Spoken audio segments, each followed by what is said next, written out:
이 시간 하나님께서 우리에게 주시는 말씀은 창세기 13장 8절에서 9절, 14절에서 18절 말씀입니다.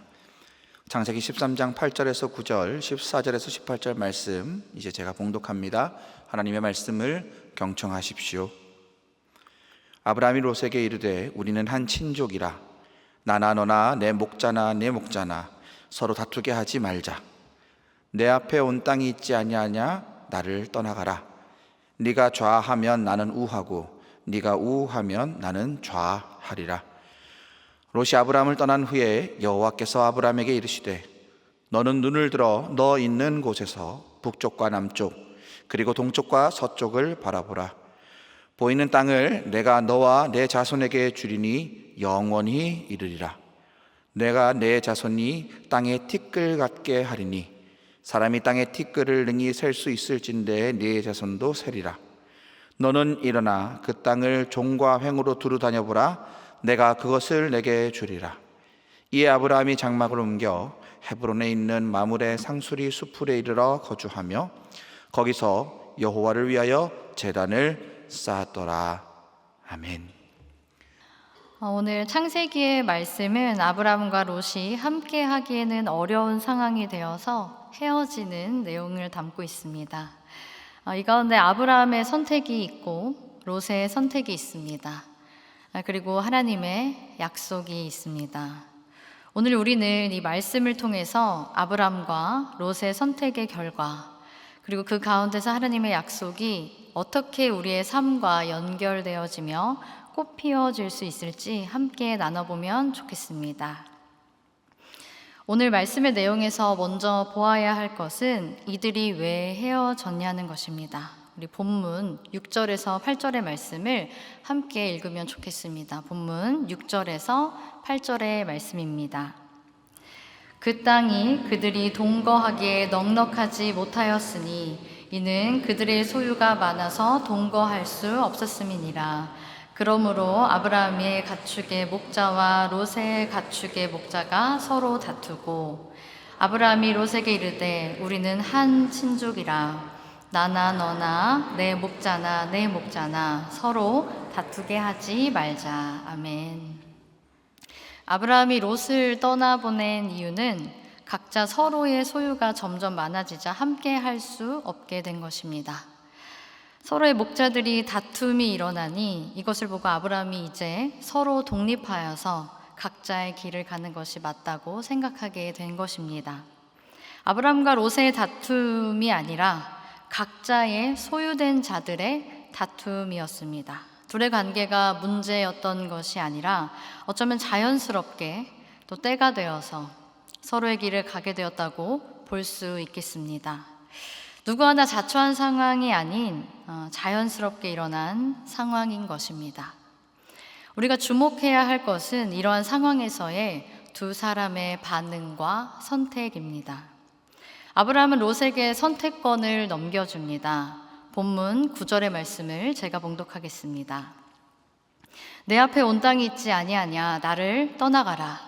내가 좌하면 나는 우하고 내가 우하면 나는 좌하리라. 이에 롯의 선택은 어떻게 하게 됩니까? 그는 물이 넉넉하고 그의 눈에 여호와의 동산 같고 애굽 땅과 같아 보이는 지역을 선택합니다. 이 땅은 어디입니까? 우리가 잘 아는 소돔과 고모라입니다. 훗날 이곳은 하나님의 심판을 받게 되는 곳이고 롯은 아내를 잃어버리게 되는 곳이죠. 결과적으로 보면 롯의 선택이 굉장히 잘못한 선택 같지만 우리가 그 당시에 롯이라고 생각해도 충분히 합리적으로 생각하여 선택한 것 외에는 잘못이 없어 보입니다. 심지어 소돔과 고모라가 타락한 도시라는 것을 롯은 모른 상태에서 땅만 보고 선택했기 때문에 이 결정이 우리에게는 조금 어렵게 다가옵니다. 그러나 조금 더 들여다보면요, 롯은 여호와의 동산 같은 곳을 선택했지 여호와의 동산을 소유하려고 하지 않았습니다. 나아가 그의 선택에는 하나님이 없었습니다. 지금 롯은 자신의 부족 전체를 대표하는 선택을 해야 했으며 어쩌면 자신이 앞으로 생명을 이어나가야 하는 곳을 선택해야 하는 아주 결정적인 순간에 있습니다. 그러나 그는 하나님께 물어보고 답을 얻는 과정을 거치지 않습니다. 그럼 꼭 다 물어보아야 하나? 라는 생각이 들 수 있겠습니다만 이것은 좀 뒤에 더 깊이 나눠보도록 하겠습니다.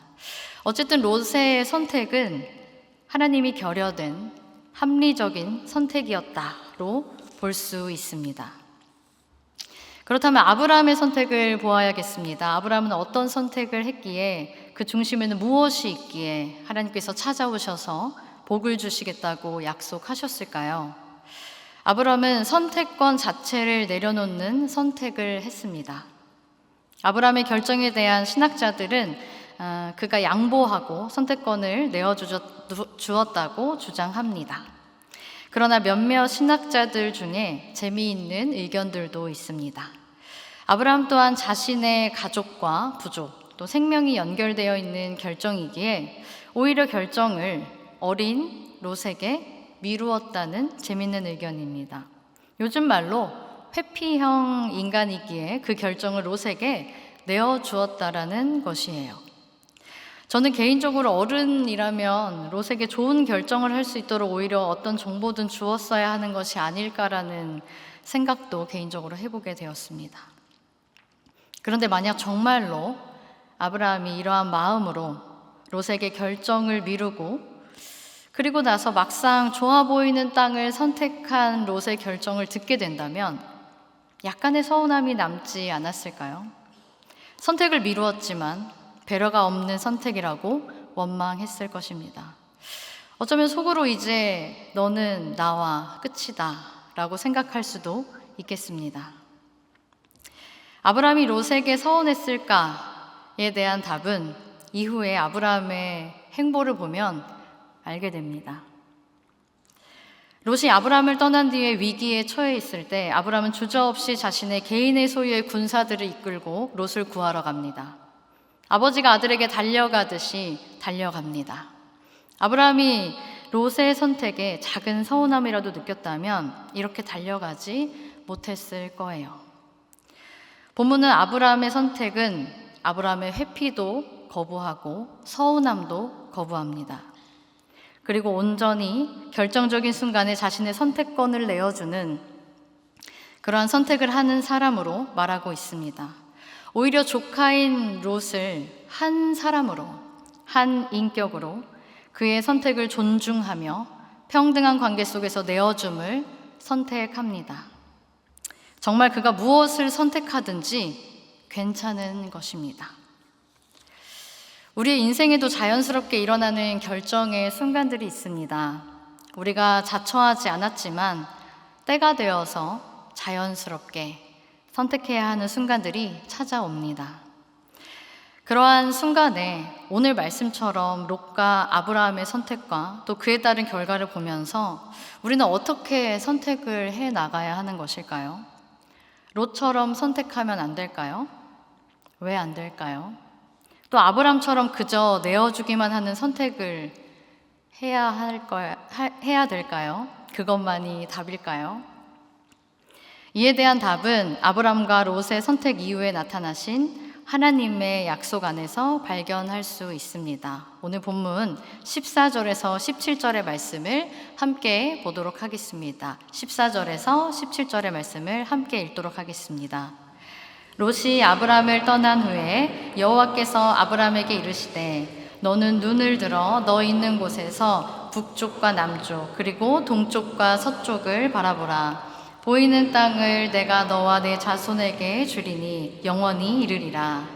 내가 내 자손이 땅의 티끌같이 하리니 사람이 땅의 티끌을 능히 셀 수 있을진데 내 자손도 세리라. 너는 일어나 그 땅을 종과 횡으로 두루 다녀보라. 내가 그것을 내게 주리라. 아멘. 아브라함에게는 하나님의 약속이 있었습니다. 창세기 안에만 총 5번의 약속이 나오는데요. 창세기 12장 1절에서 3절, 그리고 오늘 본문, 그리고 15장, 17장, 22장에 등장합니다. 하나님께서 아브라함을 찾아오셔서 주신 첫 약속이 창세기 12장 1절에서 3절에 나오는데 그 내용은 이러합니다. 고향과 친척과 아버지의 집을 떠나 내가 내게 보여줄 땅으로 가라. 땅의 모든 족속이 너로 말미암아 복을 얻을 것이라. 이렇게 말씀하십니다. 그리고 오늘 본문에도 보이는 땅을 너와 내 자손에게 주실 것이고 그 땅을 내게 주실 것이라고 거듭 약속하십니다. 하나님께서 아브라함에게 언약을 하실 때에 땅에 관하여 말씀하시는 것을 보게 됩니다. 땅을 보라, 땅을 주리니 라고 말씀하십니다. 하나님께서 아브라함에게 땅을 약속하시는 것은 단순히 그에게 재산이나 영향력을 주시겠다는 이야기가 아닙니다. 이 땅의 이야기는 창세기 3장으로 향하게 됩니다. 창세기 3장에는 사람이 범죄함으로 인하여 땅이 부정적인 의미를 띠기 시작합니다. 우선 땅은 범죄한 사람들, 곧 아담과 하와로 인해 가시덤불과 엉겅퀴를 내기 시작하고 곧 경작하기 어려운 땅이 되어요. 그리고 사람들은 땅으로 그리고 흙으로 돌아갈 운명에 놓이게 됩니다. 이 땅, 곧 흙은 생명체로 변화시키는 그 하나님의 생명의 숨이 필요한데 그것을 잃어버리게 되는 것이죠. 그래서 다시 흙으로 돌아가게 되는 것입니다. 마지막으로는 에덴에서 쫓겨나 다른 곳에서 경작을 하게 되는 인간의 운명에 대해 이야기합니다. 하나님께서 아브라함에게 땅을 약속하신다는 것은 사람이 누렸던 이전의 에덴에서의 삶을 회복시켜 주신다는 것을 의미합니다. 이는 두려움이 없는 정말 있는 모습 그대로 하나님 앞에 설 수 있었고 함께 에덴을 가꾸며 그것의 모든 것을 다시 누릴 수 있게 된다는 것을 말합니다. 죄로 인하여 끊어져 흙으로 살아가던 존재가 생명력을 잃어버렸던 존재가 다시 생명력을 회복하는 것을 의미합니다. 더 이상 경작의 어려움을 겪지 않아도 되고 영원히 흙으로 돌아갈 운명이 영원한 생명을 얻게 되는 것이며 에덴에서 쫓겨나게 되는 우리가 다시 에덴을 선물로 받는 존재가 되었다는 것입니다. 하나님께서 아브라함과 약속하시며 이렇게 말씀하십니다. 땅의 모든 족속이 너로 말미암아 복을 얻을 것이라. 오늘 본문에도 이렇게 말씀하십니다. 보이는 땅을 내가 너와 내 자손에게 주리니 영원히 이르리라. 이 말씀을 통해서 다시 온 인류와 회복의 약속을 맺으시는 하나님을 발견할 수 있게 됩니다. 바로 잃어버렸던 에덴, 하나님 나라를 우리에게 다시 선물로 주시며 회복시키시는 것입니다. 하나님께서 아브라함에게 땅을 약속하신 것은 하나님 나라를 우리에게 다시 선물로 주시는 의미였습니다. 그렇게 지금 살아가는 우리의 인생이 전부인 것처럼 살던 우리에게 하늘의 소망을 주신 것입니다. 그러나 우리가 이 땅의 회복은 죽음 뒤에 갈 하나님의 나라만을 회복하는 것을 의미하지는 않습니다. 하나님께서 다시 사람과 언약을 맺으시며 기어코 땅의 회복을 주신 또 다른 이유는 바로 경작 때문입니다. 에덴에서 범죄한 사람은 에덴 밖으로 쫓겨났습니다. 그리고 그들이 해야 했던 가장 큰 저주 중에 하나가 바로 자기의 삶을 스스로 책임지는 것이었습니다. 죄로 인해 하나님의 보호와 인도하심을 잃어버린 인간은 스스로 삶을 경작해야만 하는 존재가 되었기 때문입니다. 그래서 죄인의 가장 큰 특징 중에 하나는 바로 자기 절대성, 자기 무호성이라고 할 수 있습니다. 자신이 자기의 삶을 책임져야 하기 때문에 스스로를 완벽에 가까운 존재로 다듬어 가야 했고 완벽하지 못해 피어오르는 불안을 채찍질하며 켜켜이 쌓여온 인간은 결국 내 생각과 선택이 옳아. 나는 잘못이 없어. 또는 나는 무엇이든지 할 수 있어. 등 자신이 신이 되고자 하는 자기 절대성, 자기 무호성을 갖게 됩니다. 오늘 본문에서 롯의 잘못이 무엇인가 아까 잠시 생각해 보았습니다. 아까 질문을 기억하십니까? 꼭 다 물어봐야 되나? 합리적인 선택이 무엇이 문제가 될까? 이 질문 깊은 곳에는 강한 자기 확신이 숨어 있습니다. 자신은 옳고 무호하다는 전제가 이 질문을 낳을 수 있을 것입니다. 하나님께서 땅을 우리에게 회복시키신다는 것은 에덴의 회복을 말합니다. 에덴은 하나님의 보호하심과 인도하심이 우리를 돌보는 곳입니다. 아브라함에게 말씀하신 그 회복은 하나님의 보호와 인도하심, 곧 하나님께서 우리의 인생을 다시 책임지시겠다는 선포입니다. 하나님께서 이 선포를 어떻게까지 하시냐면요, 창세기 15장에 이렇게 약속하십니다. 제가 읽도록 하겠습니다. 창세기 15장 17절에서 18절입니다. 해가 져서 어두울 때 연기가 나는 화로가 보이며 타는 횃불이 쪼갠 고기 사이로 지나더라. 그날에 여호와께서 아브라함과 더불어 언약을 세워 이르시되 내가 이 땅을 애굽 강에서부터 그 큰 강 유브라데까지 내 자손에게 주노니. 아멘. 이 시대의 약속의 형태 중에 하나는 쪼갠 고기 사이로 지나가는 몸의 약속이었습니다. 이 약속을 하는 그 두 사람은 그 쪼갠 고기 사이를 오가면서 약속의 행위를 합니다. 이것은 이 약속을 어기면 이 쪼갠 고기와 같이 된다는 의미를 가지고 있습니다. 목숨을 건 언약입니다. 하나님은 아브라함에게 보여주십니다.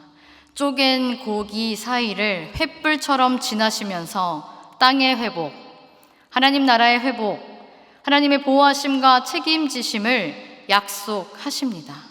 이 약속을 어긴다면 하나님 당신 자신이 쪼개지실 것을 눈으로 보게 하시면서 강하게 그에게 믿음을 불어넣어 주시는 것입니다.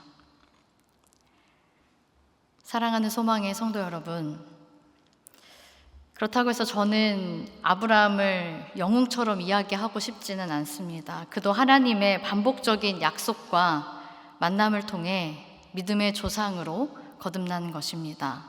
오늘 본문 사건 이전에 아브라함은 자기 자신의 안위를 위해서 아내를 누이로 속이기도 했습니다.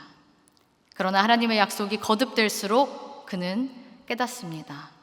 자신에게 하나님의 나라가 선물로 주어졌다는 것을요. 나의 본향이 회복되어졌다라는 것을요. 이제 나의 삶은 내 손으로 더 이상 아등바등 경작하지 않아도 된다는 것을요.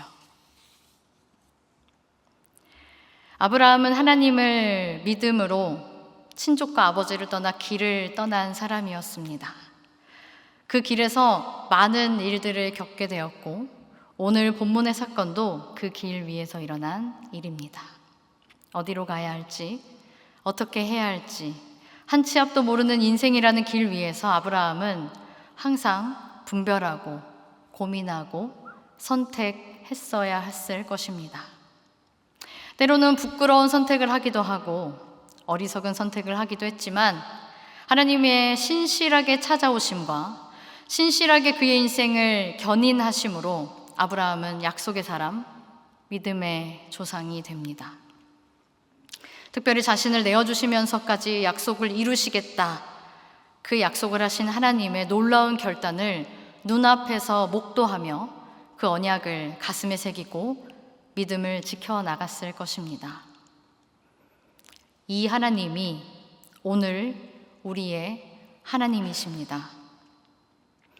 우리의 인생도 어떠합니까? 우리 또한 길 위에 신앙인들입니다.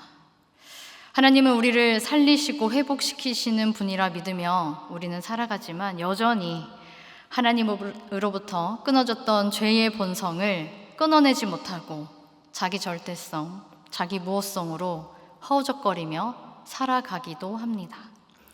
불안을 잠재우지 못해 자신을 채찍질하거나 남을 위협하기도 하죠. 그럼에도 신실하게 우리를 찾아오셔서 계속 당신의 약속을 기억하게 하시고 알게 하시고 그리고 우리를 견인해 가시는 그 하나님을 오늘 우리가 바라보기를 소망합니다. 쪼갠 고기 사이로 당신 자신이 지나가셨던 하나님께서 우리를 위해 아들을 내어주시고 휘장을 찢으셨습니다. 그 사랑이 우리가 우리의 삶을 꼭 쥐고 책임지고자 했던 강한 손을 피게 할 것입니다. 제 이야기를 잠시 나눠보려고 합니다. 저는 올해 안수를 받은 어린 목사입니다. 저는 사역을 시작한 지 올해 15년이 되었습니다. 첫 사역을 시작하고 15년째에 목사가 되었습니다. 제가 안수까지 좀 걸린 시간이 있는데요. 그 이야기를 여러분과 좀 나누고 싶어서 이 이야기를 시작하려고 합니다. 사역은 좀 일찍 시작했습니다. 근데 신대원을 가기까지 조금 오래 걸렸어요. 왜냐면 저에게 신대원이라는 문턱은 목사가 되어야 하는 결단이 필요한 자리였거든요. 근데 저는 목사가 될 자격이 없다고 스스로 생각했습니다. 제 안에 가지고 있던 가장 큰 생각은 제가 물질을 내려놓지 못하는 것과 그리고 제가 보고 자라온 목사님처럼 그렇게 헌신하고 희생할 자신이 없었습니다. 그렇게 부르심을 받고도 사역을 시작하고도 신대원을 미루며 주중에는 다른 일들을 하고 주말에는 파트 사역자로 오랫동안 일을 했습니다. 그 시간을 쭉 보내다가 제가 주중에 2개 일을 하고 주말에 파트 사역을 하면서 몸과 영혼이 무너져가는 그때 정말로 한번 쓰러지는 경험을 했습니다. 근데 저는 그 순간 알 수 있었습니다. 하나님께서 이제 그만하라 고 말씀하시는 그 마음이 아주 강하게 저에게 심겨졌어요. 링겔을 꽂고 병원에 누워서 울면서 기도했습니다. 하나님, 제 인생 책임지실 수 있습니까? 저는 물질 없이 살아갈 수 없고 저는 새벽 기도도 자신이 없고 저는 그렇게 신실하게 거룩하게 살아갈 자신이 없는데 하나님, 제 인생 제가 간다고 하면 책임져 주실 수 있겠습니까? 그렇게 베갯잎을 적시면서 링겔을 꽂고 오는데 그 질문에 하나님께서 바로 정확하게 대답을 해 주시더라고요. 그래, 내가 너를 책임져 줄 거야. 저는 그 길로 모든 일을 접고 신대원 준비를 하고 바로 신대원에 들어가서 이 자리까지 오게 되었습니다. 하나님의 그 책임지심을 누구보다도 내려놓지 못했던 제가 오늘의 이 말씀을 준비하면서 얼마나 아등바등 그리고 떨면서 살았는지 모르겠어요. 그런데 저에게 말씀하셨던 그 하나님, 그리고 오늘 이 아브라함을 인도하셨던 그 하나님이 우리의 하나님이십니다. 우리 사랑하는 성도님들의 인생을 책임지실 분이고, 그래서 우리가 아등바등 그렇게 살아가지 않도록 이미 모든 것을 이루시고 우리를 보호하시며 견인해 가시는 분이 바로 우리의 하나님이십니다. 사랑하는 소망의 성도 여러분, 우리는 길 위의 신앙인들입니다. 우리의 본향은 정해졌고 우리의 미래는 소망이 넘칩니다. 우리는 이 땅에서 그 소망을 가지고 견실하게 오늘을, 이 삶을 살아내야 하는 존재입니다. 수많은 선택의 갈림길에서 천국을 소유한 사람처럼 선택하는 우리가 되었으면 좋겠습니다. 자신을 기꺼이 내어주시며 아들까지 아끼지 않으셨던 하나님의 놀라운 결단의 약속이 우리의 매일을 이끌어갔으면 좋겠습니다. 그래서 불안한 미래가 우리를 덮쳐오지 않도록, 우리를 휘두르지 않도록 하나님의 책임지시는 든든한 손길에 우리를 맡겨보면 좋겠습니다. 이 세상 모든 만물의 주인이 되어주시는 하나님이 우리의 하나님이십니다. 그 안정감과 평안함 속에서 하나님과 동행함의 기쁨을 누리는 우리 모두가 되기를 주님의 이름으로 축원합니다. 함께 기도하겠습니다. 하나님, 당신을 주로 고백하는 모든 그리스도인들이 인생이라는 길 위에 서 있습니다. 보이지 않는 것을 바라보며 믿음 하나로 걸어가는 우리 모두를 긍휼히 여겨주시고 하나님의 도우심과 인도하심을 경험하며 살아가는 우리가 되게 하여 주옵소서. 당신의 먼저 내어주신 결단이 우리에게 힘이 되게 하시고 그것을 기억하며 선택하는 모든 삶의 순간마다 함께 하여 주셔서 하나님께는 영광이 되고 사람들에게는 덕이 되는 인생이 되게 하여 주옵소서. 덮쳐오는 미래의 불안을 회복하신 관계와 천국 소망으로 이겨낼 수 있게 믿음을 더하여 주시고 그리스도인으로 신앙인으로서 살아가는 기쁨을 회복시켜 주옵소서. 우리를 살리시고 건지시는 예수님의 이름으로 기도드립니다. 아멘.